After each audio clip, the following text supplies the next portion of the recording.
Between 1847 and 1852, three prominent plantation families in the Tennessee River Valley of northern Alabama suffered complete ruin through circumstances so disturbing that local newspapers refused to print the full accounts.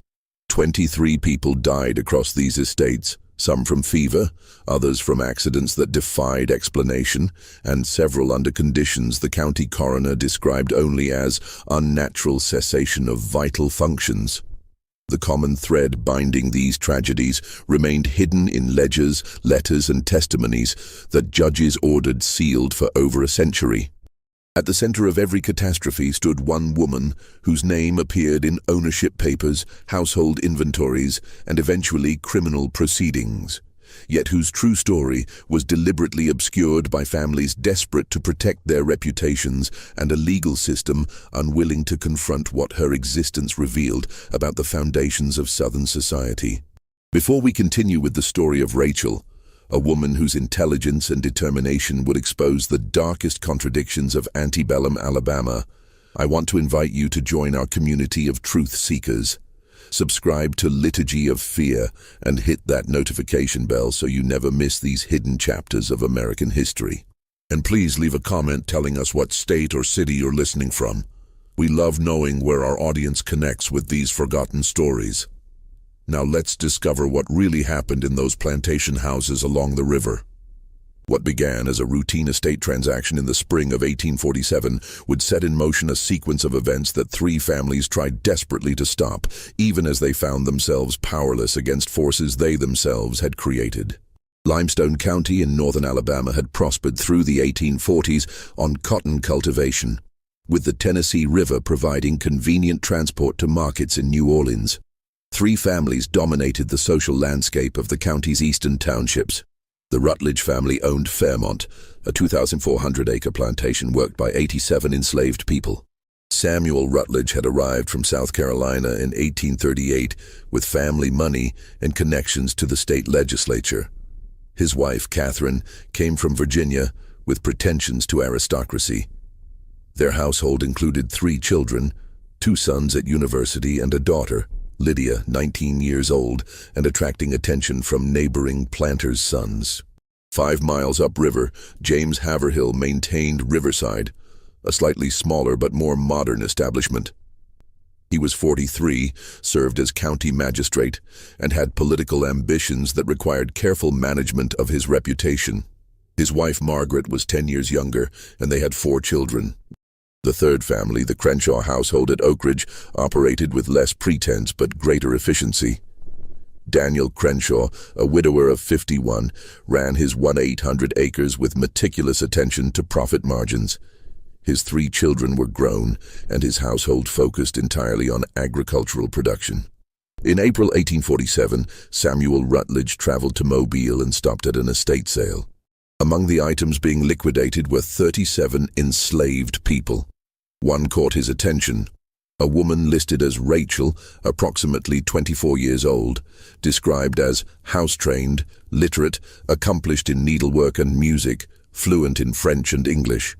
The listing noted her sale was by special decree and included an unusual stipulation that the purchaser must take her at least 100 miles from Mobile.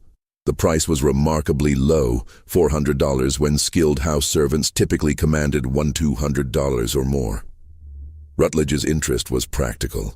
His wife needed someone capable of training their daughter in social accomplishments. A French-speaking, educated servant would address that need while serving as a status symbol. The low price and distance requirement suggested complications, but the auction agent assured him it was merely an estate technicality. Rutledge purchased Rachel and arranged transport to Limestone County. When she arrived at Fairmont 3 weeks later, Catherine expressed satisfaction.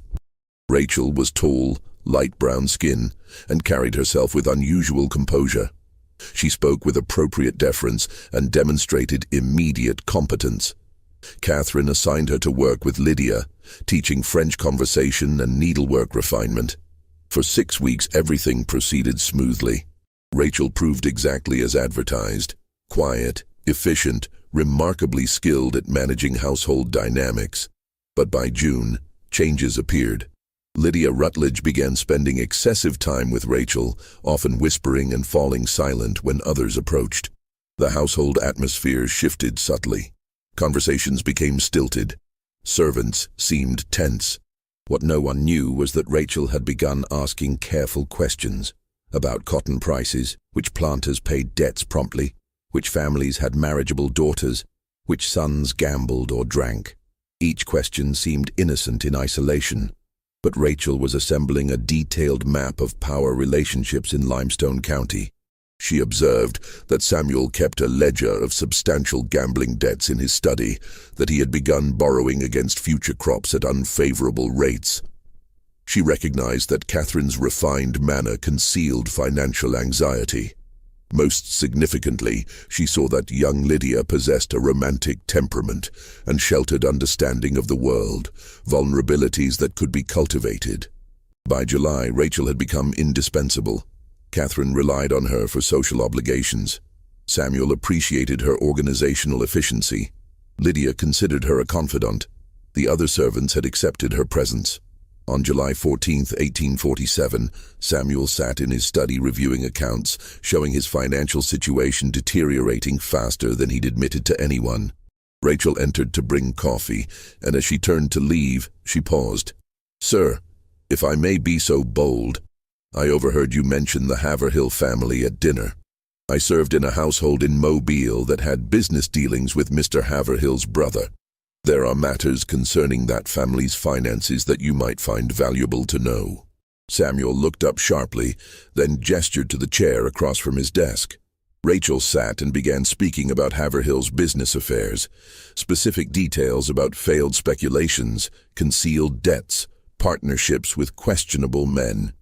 She presented these facts without emotion, like reciting inventory. Samuel should have questioned how a house servant possessed such intelligence. He didn't. The information was too valuable, his desperation too acute. Over the next hour, her answers were consistently specific and verifiable. By the time she left, Samuel had decided to use Rachel's information to force Haverhill into a business arrangement that would solve his financial crisis. What he didn't understand was that he had just made himself dependent on a woman who had spent 8 years methodically destroying the 3 families who owned her before the Rutledges, and who had been sold with a distance requirement because authorities in Mobile finally recognized the pattern but lacked legal grounds to do anything except force her removal. The storm that broke over Fairmont that night split the oak tree near the main house down the center. July 14, 1847, marked the beginning of a sequence of tragedies that would eventually require intervention by the state legislature and create legal precedents concerning the prosecution of enslaved people for crimes that existing law could barely conceptualize. Samuel Rutledge initiated his plan with confidence born of desperation. On July 22nd, he called upon Haverhill under pretense of discussing equipment investments. After formalities, Rutledge mentioned disturbing rumors about land speculations Haverhill had undertaken in 1845, including specific details that made clear his knowledge was precise. Haverhill's hands tightened on his chair. The information was accurate, and concerned matters he'd assured everyone had concluded without loss. If word spread that he'd acted dishonorably, his magistrate position would become untenable. Rutledge proposed a cotton factoring partnership with terms that would be mutually protective of both our interests and reputations. It was extortion, dressed as commerce. Haverhill understood immediately. After 30 minutes maintaining friendly pretense, they reached agreement.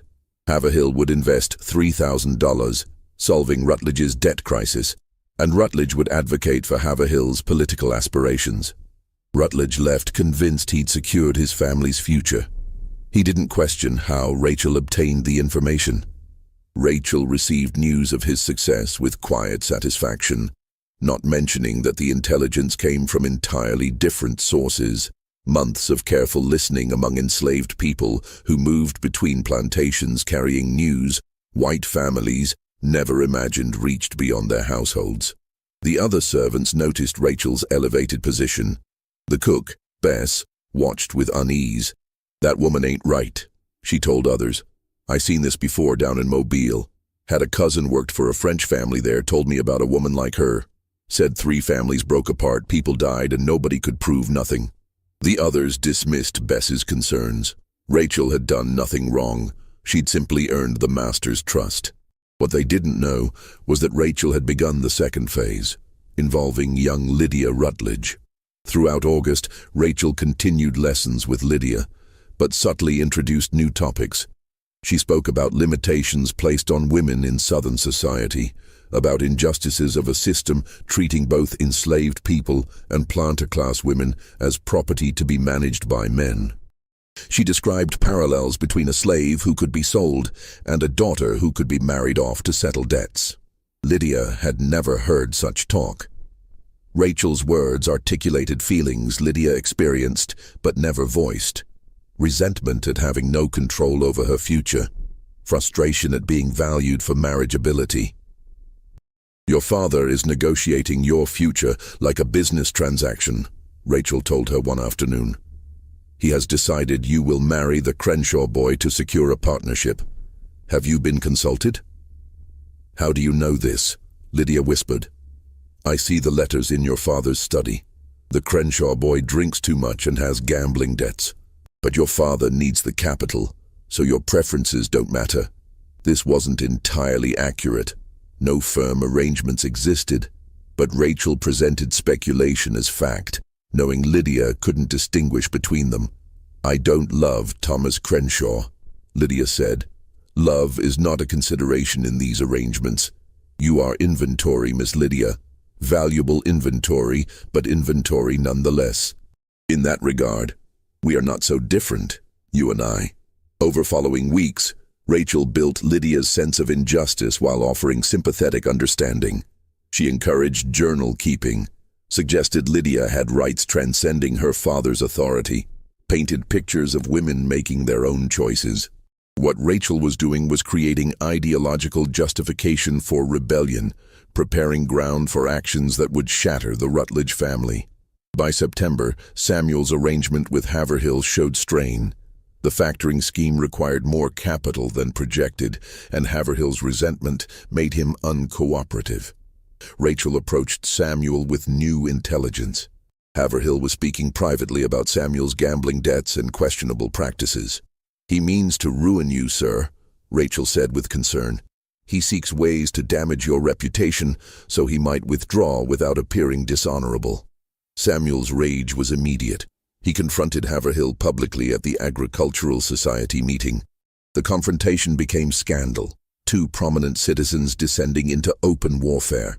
Rachel had achieved exactly what she intended: conflict that would consume both families while she continued work with Lydia. On September 18, 1847, Lydia disappeared from Fairmont. She left a note about rejecting her father's plans and seeking a life of her own choosing. The note contained phrases Catherine immediately recognized as foreign to Lydia's voice, language about natural rights and female autonomy. The plantation erupted into chaos. Samuel organized searches. Catherine collapsed with nervous exhaustion. Every enslaved person was questioned, some beaten. Rachel expressed appropriate shock and grief, claiming no knowledge of Lydia's plans. She appeared genuinely distressed, weeping convincingly. The search continued 3 weeks. Notices appeared in newspapers. Rewards were offered. Haverhill spread rumors that Rutledge's poor household management had allowed his daughter to be corrupted by dangerous ideas. The truth was darker.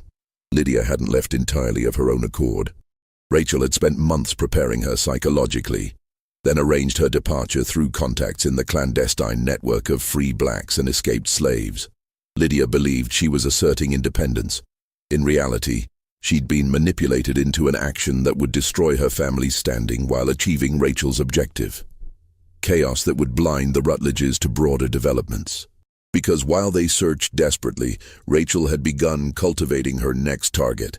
She'd met Daniel Crenshaw at an August social event and impressed him with intelligence and bearing. Crenshaw, whose household lacked female presence, found himself drawn to acquiring a servant of Rachel's accomplishments. In late September, he approached Samuel with an offer to purchase her. Samuel, desperate for capital to fund the search and increasingly paranoid, agreed to the sale. Rachel was transferred to Oak Ridge for $900, more than twice what Samuel paid, representing significant profit when he desperately needed funds. Rachel departed Fairmont on October 3, 1847. Behind her, she left a family in ruins. Lydia missing, Samuel's arrangements collapsing, Catherine's health broken, the household's reputation destroyed. Bess stood at the kitchen door and made the sign against evil. "Lord, have mercy on the Crenshaw family," she whispered. "That woman carries destruction like a plague." She wasn't wrong.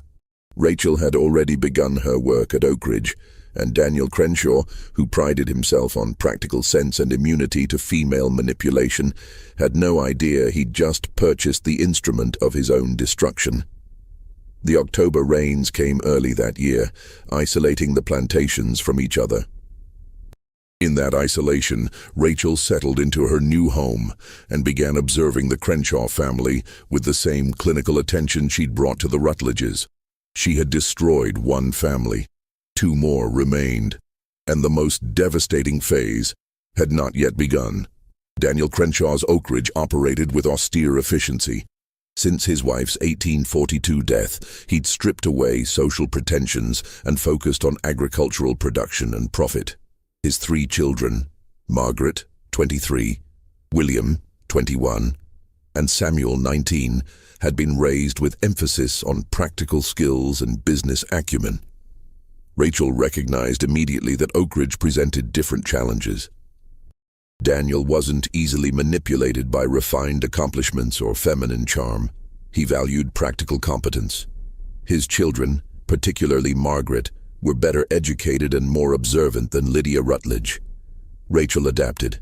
She became indispensable through quiet efficiency rather than conspicuous skill. She managed accounts with meticulous accuracy, identified expense reductions, demonstrated understanding of agricultural economics. Within weeks, Daniel found himself consulting her on matters beyond household management: crop rotation, cotton market trends, equipment purchases. This troubled Margaret, who'd managed the household since her mother's death and resented displacement by a new servant. Margaret was intelligent and practical like her father, but she also possessed something others lacked: suspicion of Rachel's too perfect competence.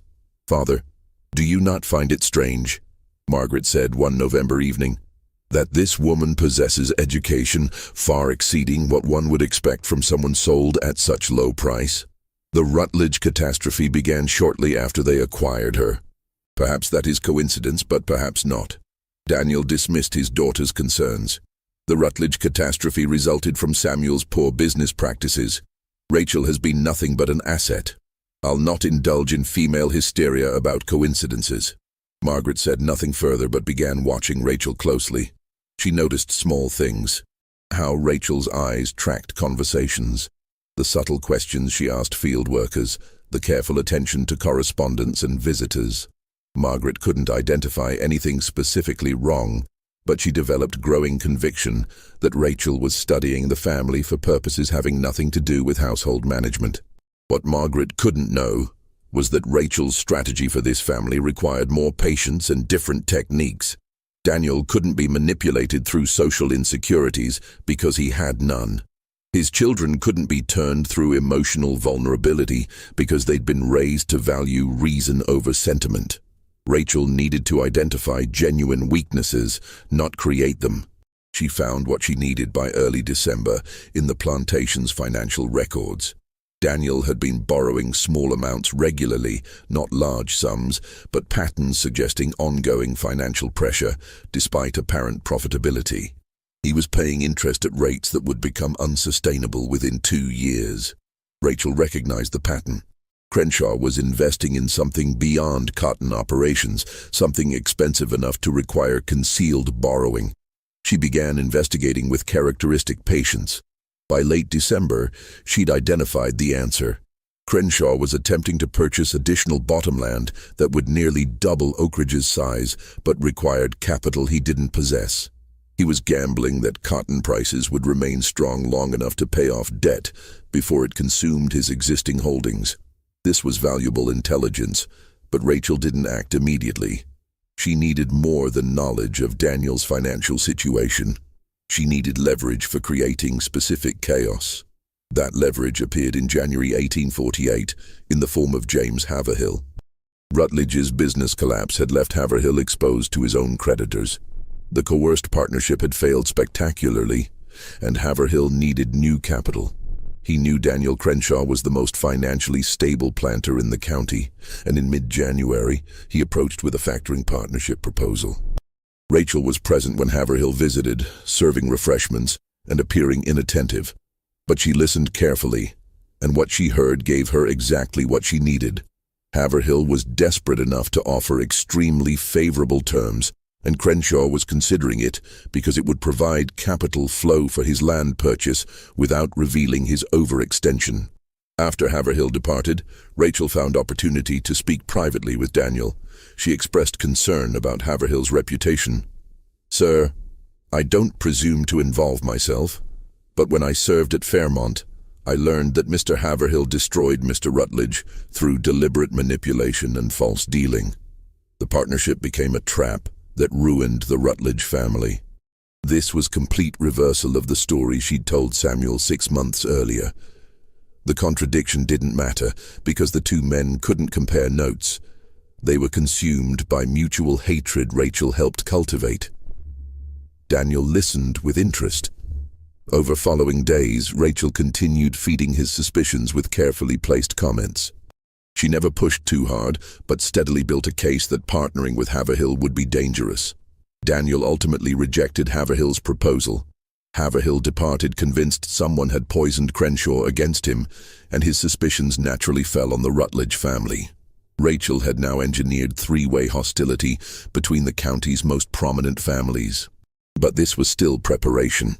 The actual destruction she planned required one more element: exploitation of a secret none of them knew existed. The secret involved William Crenshaw and a relationship he'd been concealing for over a year. William had formed attachment to Anna Pritchard, daughter of an Athens shopkeeper. Far beneath the social station Daniel expected for his son's match, William planned to present the situation as established fact after quietly marrying the girl. Rachel learned of this through her network among enslaved people moving between town and countryside. By mid-February, she possessed complete intelligence. Meeting times, letter contents, plans for a March wedding. On February 19th, Rachel arranged for Daniel to discover his son's secret in the most damaging way.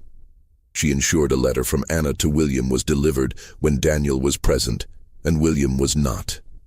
She made certain Daniel saw the letter, not through obvious action, but through creating circumstances making discovery seem accidental. Daniel's rage was immediate and comprehensive. That evening, when William returned, he confronted his father's fury. The argument was devastating. Daniel demanded William end the relationship. William revealed he'd already married Anna 2 weeks earlier. The girl was pregnant. The marriage was legal fact. Daniel responded by disinheriting his son and ordering him to leave immediately. William departed that night, expelled from his family and stripped of expected inheritance. Margaret and Samuel tried mediating, but their father was implacable. Rachel watched these events with satisfaction. The Crenshaw family was now fractured. Daniel's reputation for practical wisdom was damaged. The family's internal unity, its greatest strength, had been shattered. But Rachel wasn't finished. The Crenshaw family's destruction required external pressure exploiting the fractures she'd created. That pressure arrived in March 1848. A man named Josiah Fletcher appeared, claiming to represent New Orleans creditors holding notes on Crenshaw's concealed borrowing. Fletcher demanded immediate payment of $8,000, exceeding Crenshaw's liquid assets and requiring him to either sell land or reveal to his children he'd mortgaged their inheritance. Fletcher's arrival wasn't coincidence. Rachel had arranged it through her network, providing intelligence about Crenshaw's debts to people who could exploit it. Fletcher was exactly what he claimed, legitimate creditor representative. But the timing and aggressive collection had been orchestrated to maximize pressure on an already destabilized family.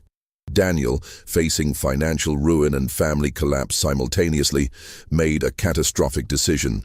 He would pay the debt by selling a significant portion of his enslaved workforce, 20 people, including families who'd worked at Oak Ridge for over a decade. The sale took place March 28, 1848, conducted rapidly without regard for keeping families together. The enslaved community watched families torn apart, parents separated from children. Rachel observed with no visible emotion. She'd caused this deliberately, with full understanding of the human cost. 20 lives destroyed to serve her larger purpose, complete dismantling of the Crenshaw family's position. Margaret was present at the auction, and for the first time, she saw Rachel's face slip momentarily. Not emotion, but calculation. Margaret recognized that Rachel had orchestrated everything. Her brother's expulsion, her father's financial crisis, the brutal auction. That evening, Margaret confronted Rachel directly. "You did this. My father's troubles, William's exposure, all of it. You arranged it somehow." Rachel met her gaze without flinching. "Miss Margaret, I'm a piece of property. I have no power to arrange anything. Your family's troubles come from your father's decisions and your brother's deceptions.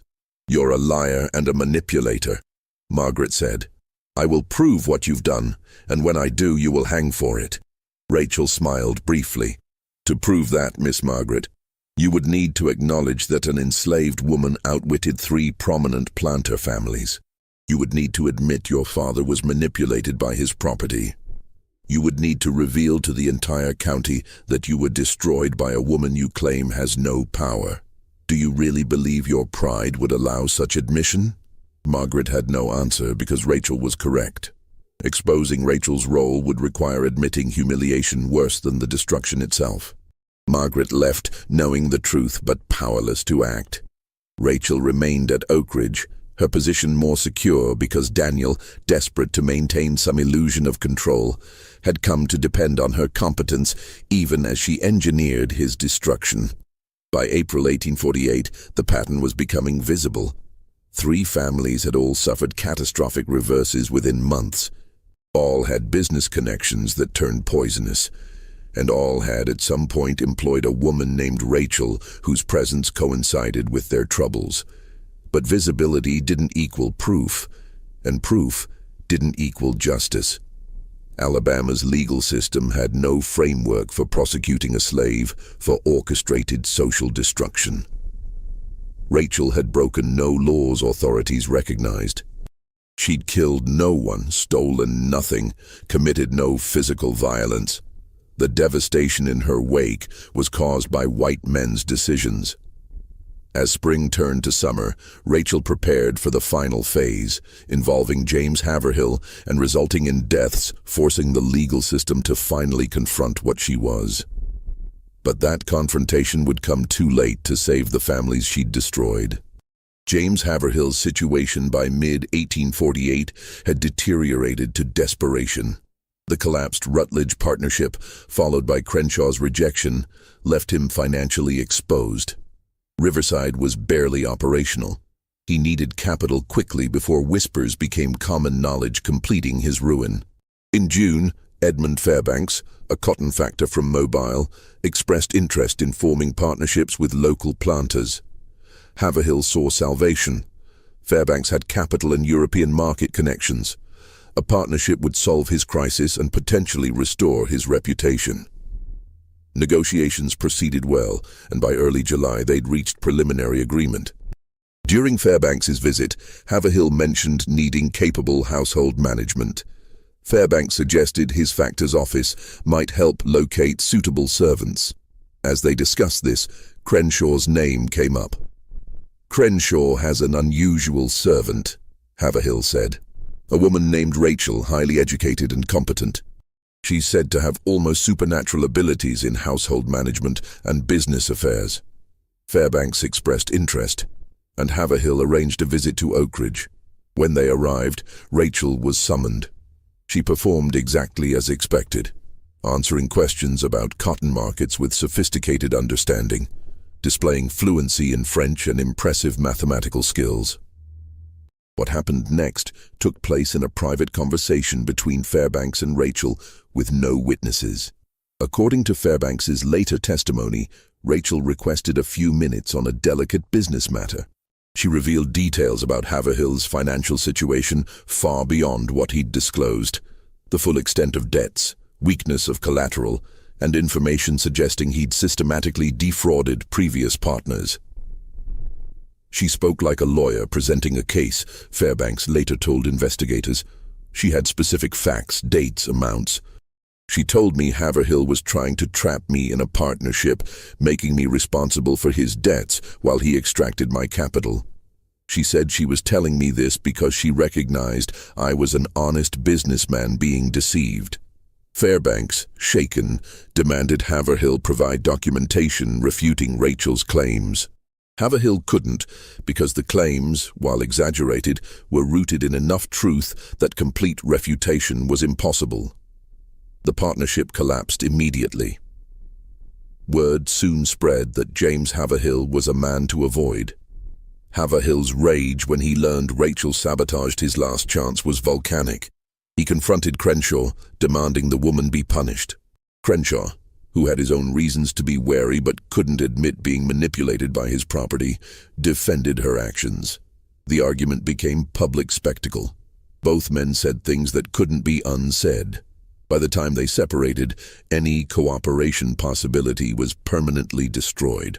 Rachel had now orchestrated complete hostility between three powerful families. But she'd also drawn direct attention to herself as an actor rather than peripheral presence. Margaret Crenshaw's suspicions were now shared by others. Haverhill began making inquiries about Rachel's history, tracing her previous ownership back to Mobile. What he discovered was disturbing. Rachel had been owned by French Creole planter Louis Delacroix, but circumstances of that ownership were wrapped in rumors and sealed legal proceedings. Haverhill learned Delacroix's family had been destroyed by business failures and personal tragedies between 1843 and 1846. Before Delacroix, Rachel had been owned by the Beaumont merchant family, which also suffered catastrophic losses. Before the Beaumonts, records showed ownership by the Robichaud plantation family in southern Louisiana, ruined by events in the early 1840s. The pattern was clear. Every family owning Rachel suffered complete destruction within 2 to 3 years. Haverhill brought this to County Sheriff Thomas Yarborough, demanding investigation. Yarborough listened and was troubled but faced immediate legal difficulties. "Mr. Haverhill, what exactly are you accusing this woman of? She hasn't stolen anything, poisoned anyone, physically harmed anyone. You're describing business failures and family troubles that happened to people who owned her. That's not a crime under any law I know." "She orchestrates disasters," Haverhill insisted. "She studies families, identifies weaknesses, then deliberately causes their destruction through manipulation and damaging intelligence. Even if I could prove that, which I can't, there's no statute making such behavior criminal. You're asking me to prosecute a piece of property for being smarter than the white men who owned her." This was the fundamental legal problem that would plague all subsequent attempts to address Rachel's actions. The law recognized slaves as property without agency. It could punish physical crimes, but had no framework for addressing sophisticated psychological manipulation. Frustrated, Haverhill took different approach. In August 1848, he offered to purchase Rachel from Crenshaw for $2,500, a substantial sum indicating his obsession with controlling or destroying her. Crenshaw refused. Haverhill then attempted to have Rachel forcibly seized on grounds she was dangerous property threatening public safety. He presented a petition signed by himself and several planters, requesting the court order Rachel's removal from Limestone County. Judge Horace Pemberton reviewed and denied it on grounds no specific crimes or threats could be documented. "Gentlemen," Judge Pemberton said, "you are essentially asking me to banish a slave because she is intelligent and because families who owned her made poor business decisions. If intelligence in slaves is grounds for removal, we would need to banish half the skilled workers in this county." This legal defeat pushed Haverhill toward catastrophic actions. If law wouldn't address Rachel, he would take matters into his own hands. In September 1848, he arranged for 4 men to travel to Oak Ridge and forcibly abduct Rachel for transport to Texas, where her history wouldn't be known. The abduction attempt occurred September 14th night. The 4 men approached Oak Ridge intending to seize Rachel from servants' quarters. What they didn't know was that Rachel had anticipated exactly such an attempt. The enslaved community had been warned. When the men arrived, they found not an undefended servant, but coordinated response from field workers armed with farming implements. The confrontation was brief but violent.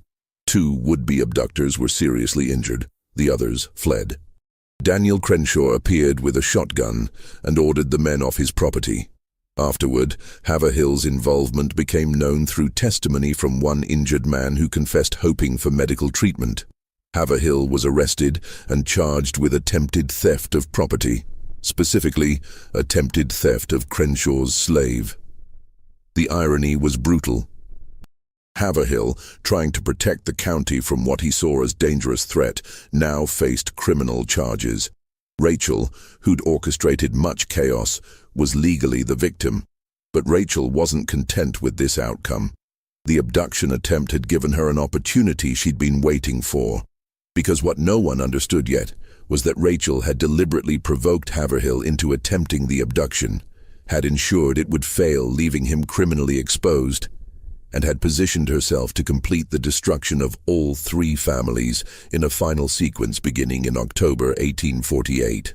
The mechanism involved something growing in the background. Genuine affection between herself and Samuel Crenshaw, Daniel's youngest son. Samuel was 19, idealistic, and unlike his father or siblings, he'd come to see Rachel not as property, but as a person of remarkable intellect trapped in an unjust system. Over months, Rachel had cultivated this sympathy, encouraging Samuel's nascent doubts about slavery while presenting herself as tragic figure deserving freedom. Samuel was falling in love with Rachel, and she knew it. She'd encouraged his affection carefully, never crossing boundaries, triggering his father's intervention, but building emotional attachment she could exploit when the time came.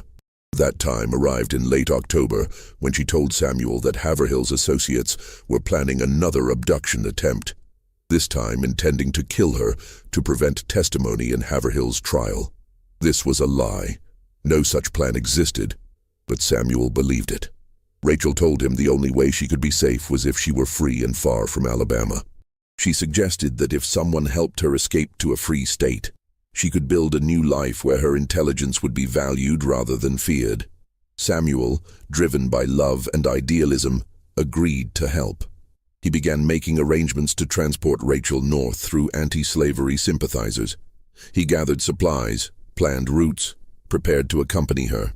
He was committing crimes, theft of his father's property, conspiracy to violate fugitive slave laws, but he justified these through love and moral conviction.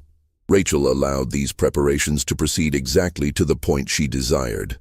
Then, on November 3rd, 1848, she betrayed Samuel completely. She informed Daniel of his son's plans, presenting herself as a loyal servant who'd uncovered a plot that would destroy the family's remaining honor. She provided Daniel with letters Samuel had written, forged documents, detailed evidence of his intended crimes. Her betrayal was thorough and devastating. Daniel confronted Samuel that evening. The younger man confessed everything: his love for Rachel, his moral objections to slavery, his escape plans. He pleaded with his father to free Rachel and allow them to leave Alabama together. Daniel's response was to have Samuel committed to a private asylum near Tuscaloosa, on grounds his son had become mentally unstable. Then, finally recognizing Rachel as the threat Margaret had warned about, Daniel arranged for her immediate sale to a slave trader who would transport her to deep South cotton districts. The sale took place November 8th. Rachel was chained and placed in a coffle with 15 others being transported to Mississippi. As she departed Oak Ridge, she looked back at the Crenshaw family. Daniel, rigid with fury, Margaret vindicated but devastated by her brother's commitment, the enslaved community watching in silence. Rachel spoke one sentence before the wagon carried her away. "Everything I did, you made necessary."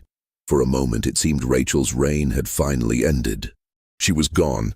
The families she'd targeted were broken but surviving, and the legal system had found a solution, removing the threat without confronting uncomfortable questions. But this wasn't the end, because Rachel had left behind one final mechanism that would trigger in her absence, resulting in deaths that couldn't be dismissed as accidents.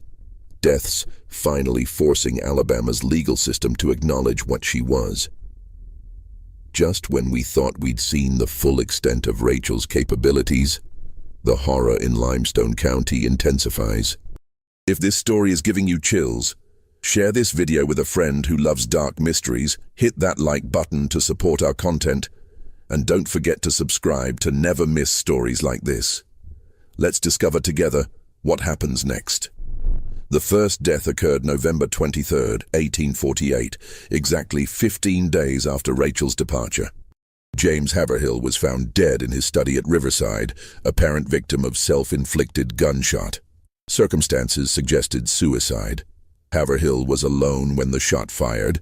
The weapon was his own pistol, and he'd left a note expressing despair over his impending trial and financial collapse. Margaret Haverhill immediately challenged the suicide explanation. She insisted James would never have taken his own life. She pointed out he'd been working on legal defense strategies and expressed confidence in acquittal days before. The wound placement, shot to right temple from a left-handed man, struck her as suspicious.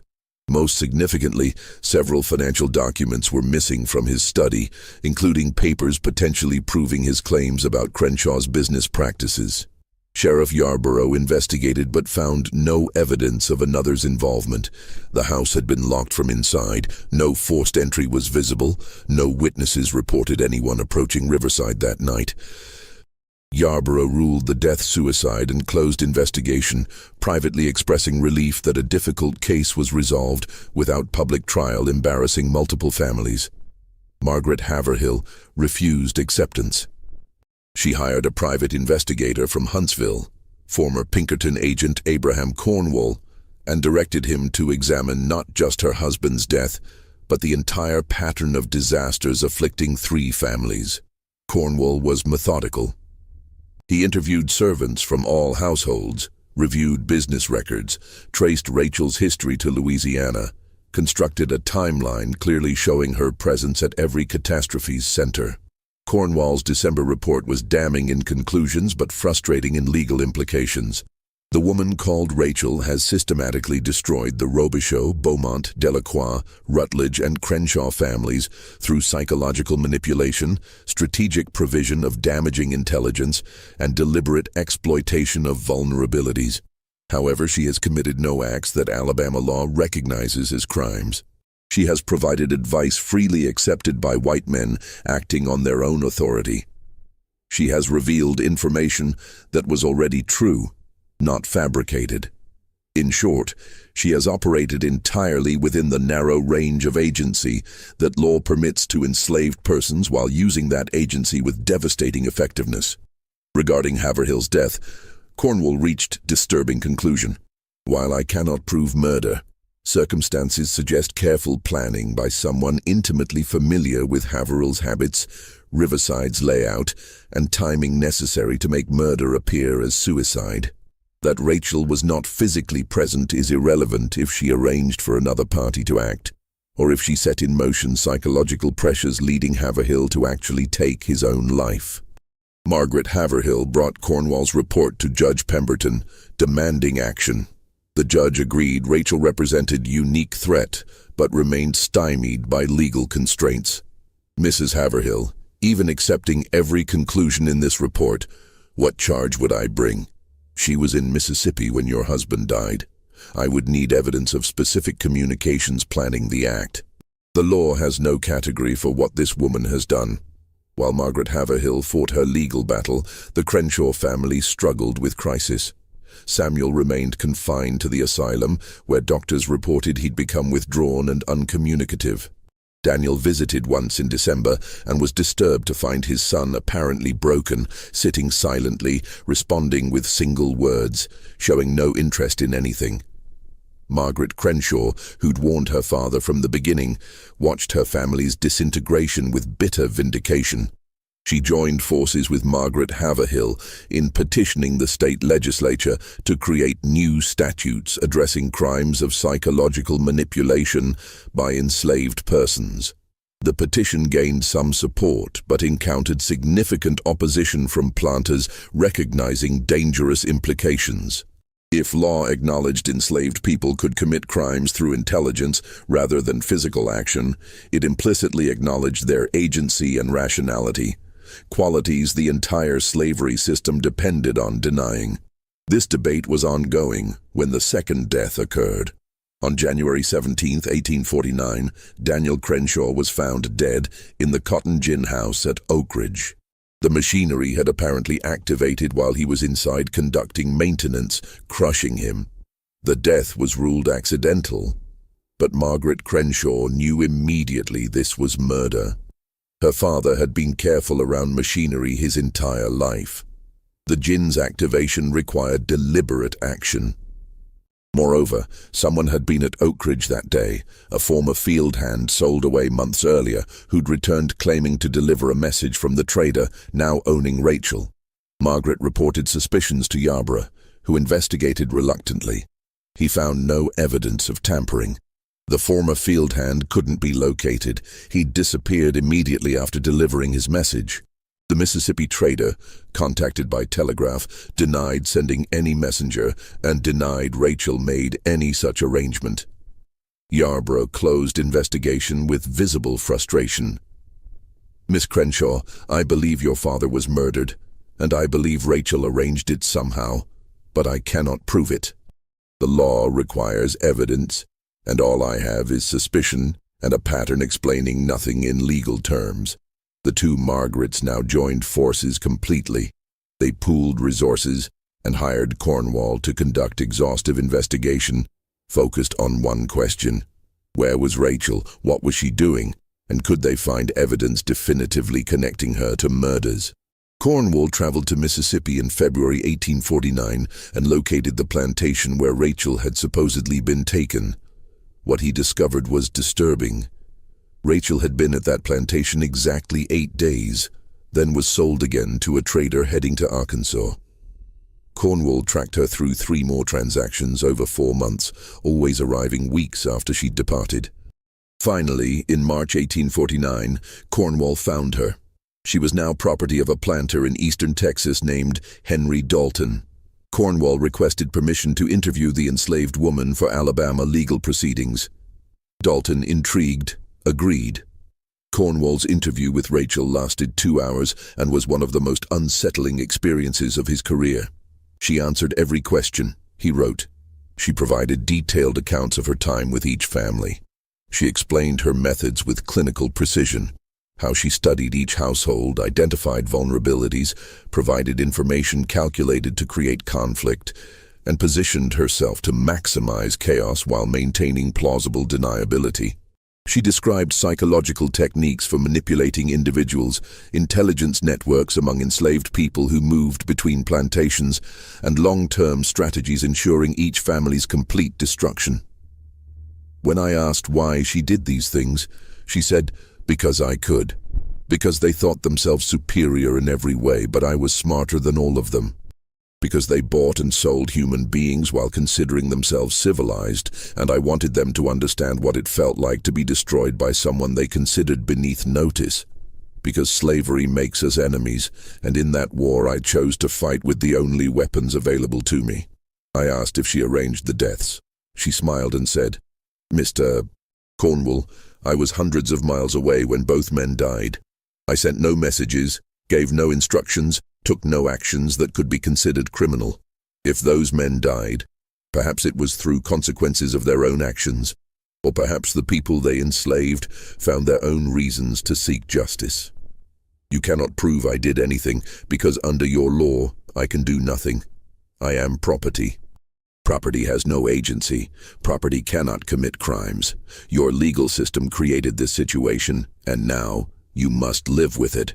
Cornwall asked Dalton to place Rachel under guard while he returned to Alabama. Dalton refused, pointing out no charges had been filed, and Rachel was his legally purchased property. Cornwall returned to Alabama in April 1849 with his report, but no prisoner. He presented findings to Judge Pemberton and a special legislative committee. The legislators listened with growing alarm. The committee debated 3 days about response. Some argued for new legislation creating crimes of seditious manipulation. Others objected. Such laws would be impossible to enforce and create dangerous precedents acknowledging slave agency.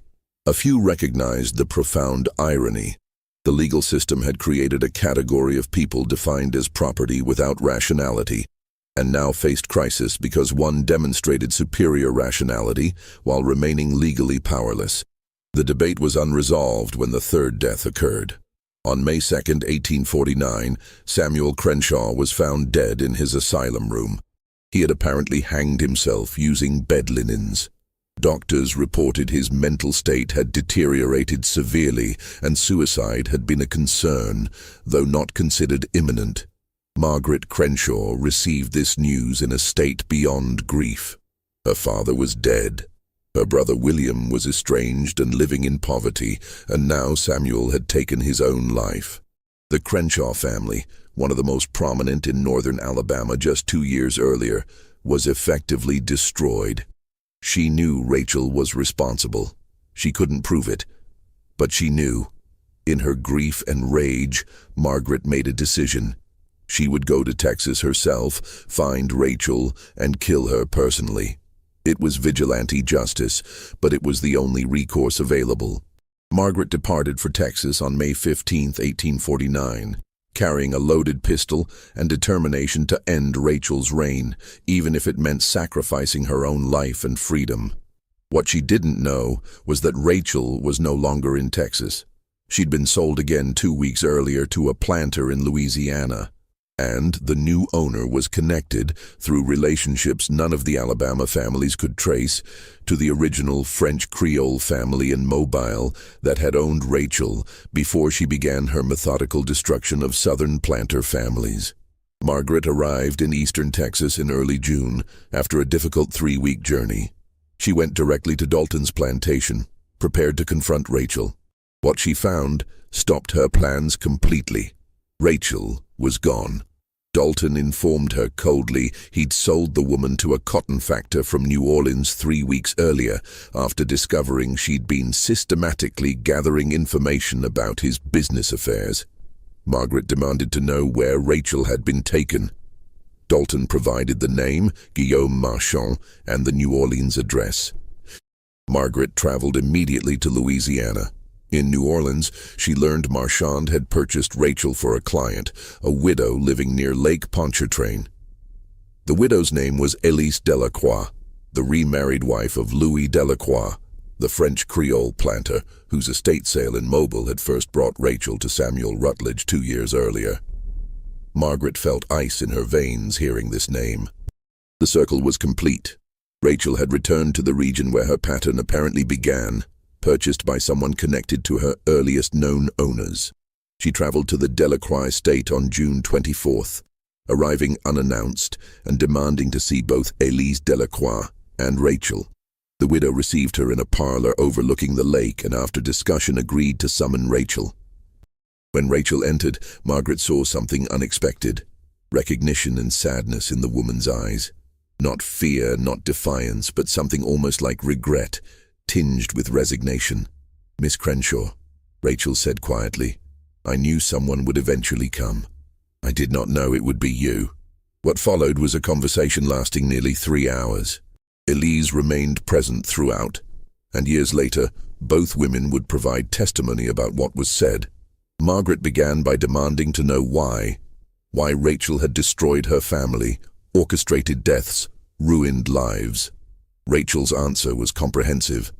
She spoke for nearly an hour without interruption, laying out a history beginning not with the Robichaud family in Louisiana, but 15 years earlier in Virginia.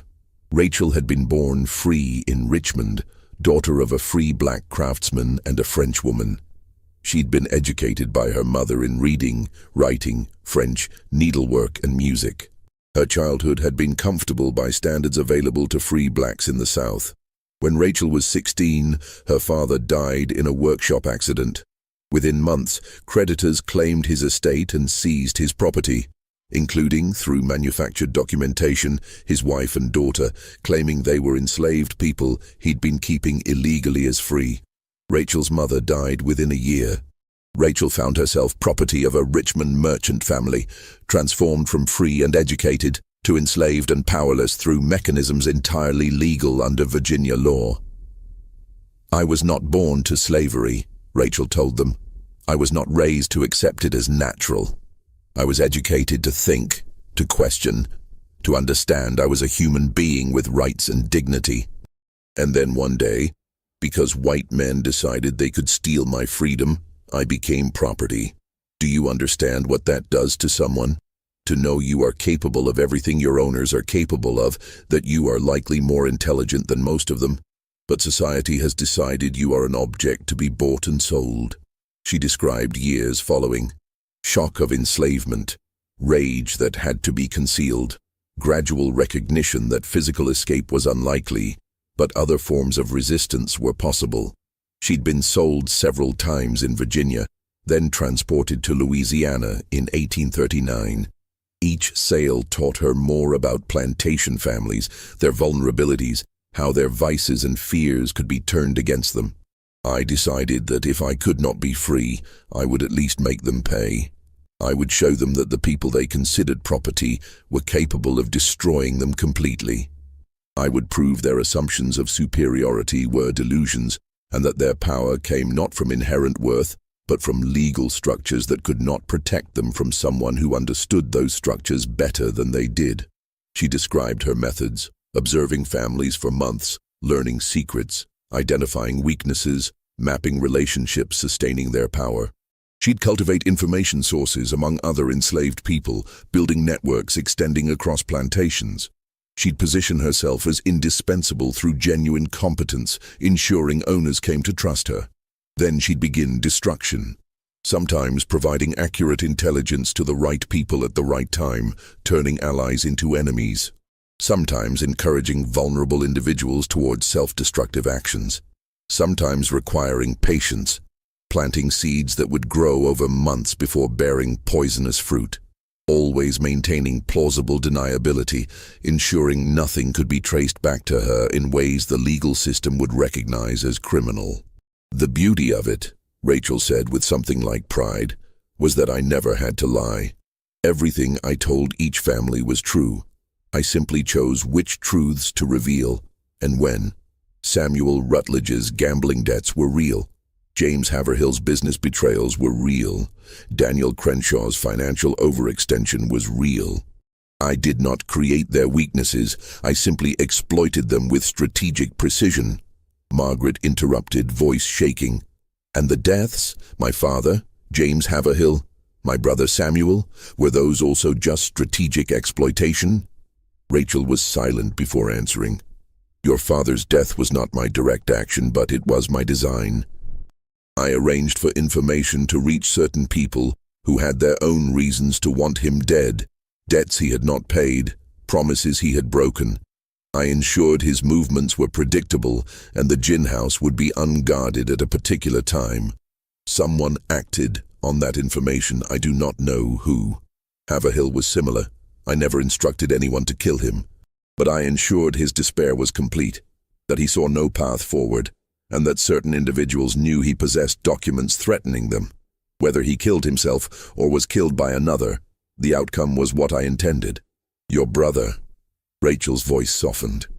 "Samuel was different. I did not intend his death. I broke him emotionally to protect myself from his foolish rescue attempt, but I did not mean for him to die.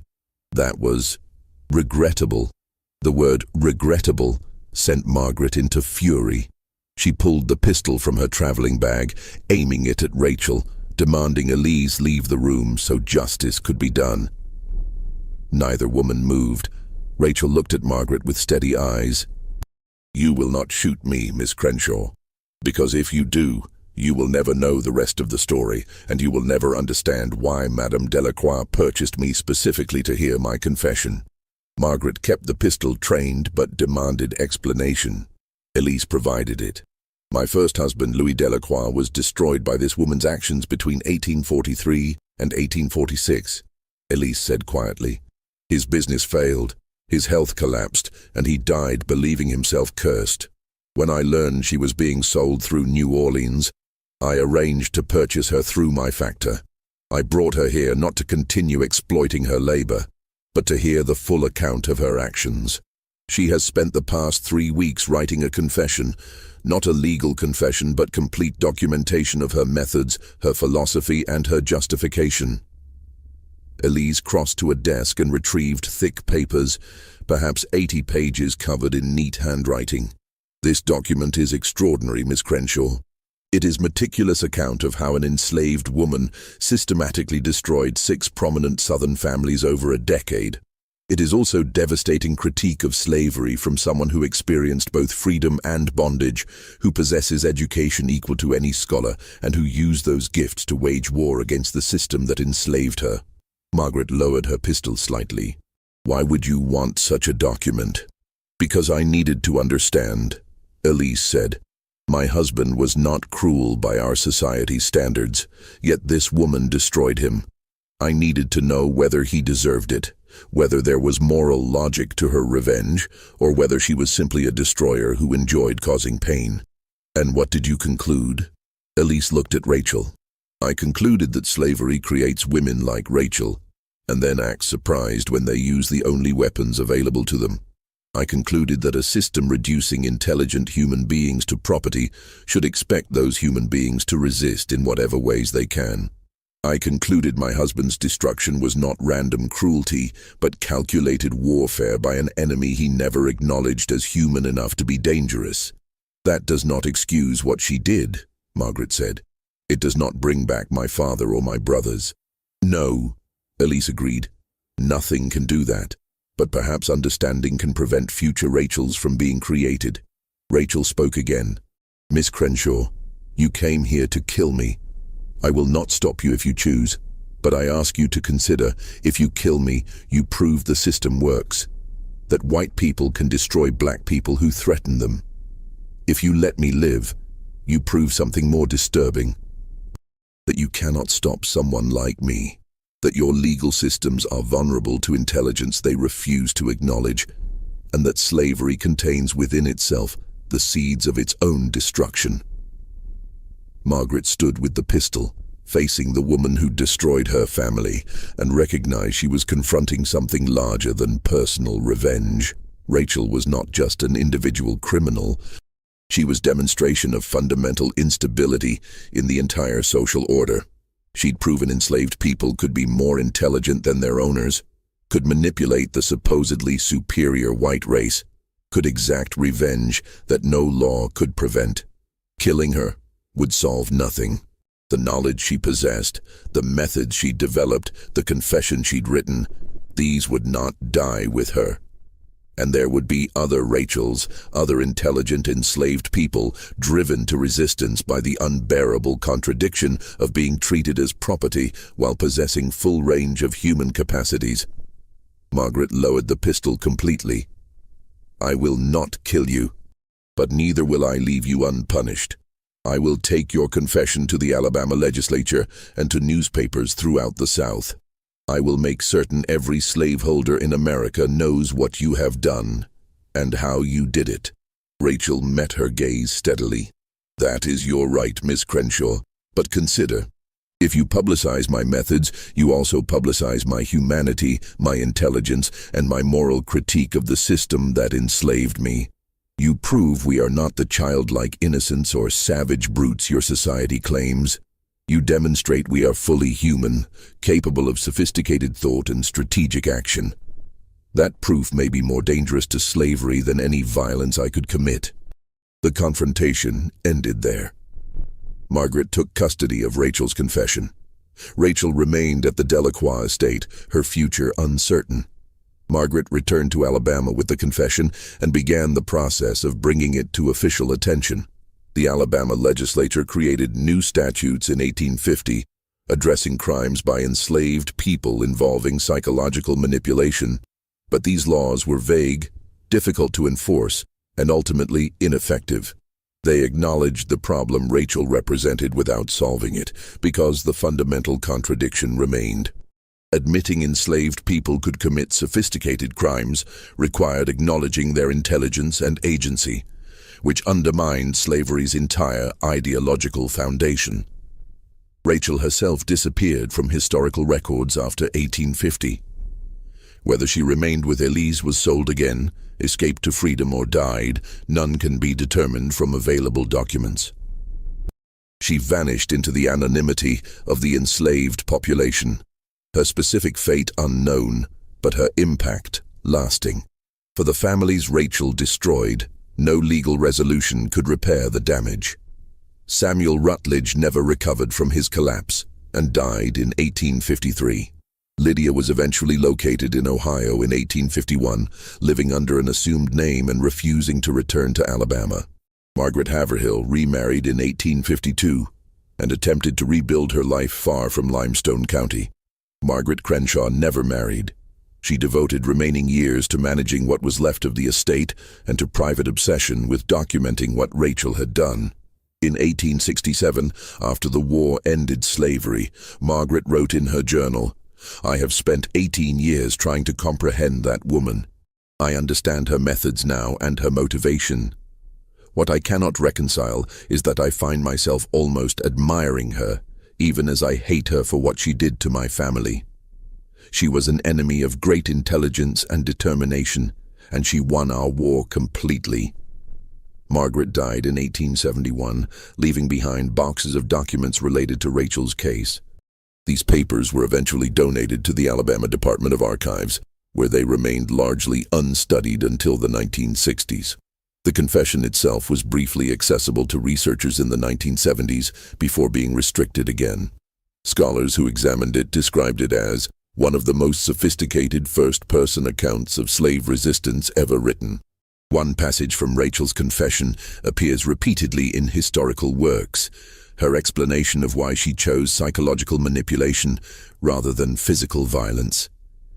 "I could have killed individual owners with poison or in their sleep. Many enslaved people have done so and been caught and executed, but individual murders change nothing. They are replaced by new owners, and the system continues. I chose instead to destroy families completely and visibly, to demonstrate that intelligence is a weapon more powerful than violence, and to prove that the people white society considers property are capable of sophisticated resistance that their laws cannot address. I wanted them to fear our minds more than our hands, because they can chain hands but they cannot chain thought." This mystery shows us that intelligence and determination can be weapons as powerful as any violence, but it also reveals the terrible human cost of systems that deny people their basic humanity. What do you think of this story? Do you believe Rachel's actions were justified resistance or inexcusable destruction? Leave your comment below. If you enjoyed this tale and want more hidden chapters of American history like this, subscribe, hit the notification bell, and share with someone who loves mysteries that challenge our understanding of the past. See you in the next video.